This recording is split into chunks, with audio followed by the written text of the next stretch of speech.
તો આગળ વાત કરીશું રાજકોટમાં ફરી એકવાર ટ્રાફિકના નિયમો માટે નિયુક્ત કરવામાં આવેલ વોર્ડનો નંબર જાહેર ઉઘરાણા કરતો વિડીયો સામે આવ્યો છે। આ તકે વાત કરીએ તો રાજકોટના કોઠારિયા ચોકડી નજીક ગઈકાલ બપોરના સમયે એક જાગૃત નાગરિક દ્વારા રાજકોટ શહેર ટ્રાફિક પોલીસમાં ફરજ બજાવતા 2 જેટલા ટ્રાફિક વોર્ડનાનો જ્યારે એક વિડીયો સામે આવ્યો છે। આ સાથે જેમાં વિડીયો સ્પષ્ટપણે જોઈ શકાય છે કે બંને ટ્રાફિક જ્યારે વોર્ડને એક ઇકો કાર ચાલકને રોકી તેની પાસેથી રોકડ રકમના ઉઘરાણાઓ કરી રહ્યા છે।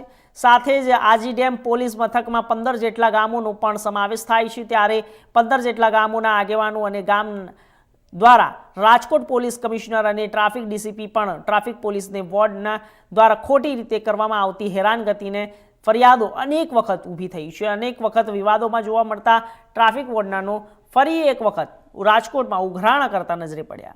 ત્યારે મહત્વની બાબત એ છે કે રાજકોટ શહેરમાં દિવસે અને દિવસે ટ્રાફિકની સમસ્યાઓનો એક માથાનો દુખાવો સમાન બની રહ્યું છે।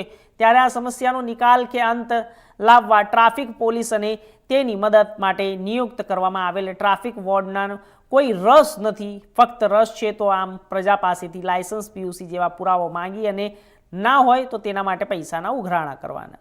ત્યારે હવે આ અહેવાલ બાદ રાજકોટ પોલીસ કમિશનર અને ટ્રાફિક ડીસીપી દ્વારા જ્યારે લાલ ચૂડા ટ્રાફિક વોર્ડન અને ટ્રાફિક પોલીસ ઉપર કેવા કડક પગલાં લે છે તે જોવાનું રહ્યું।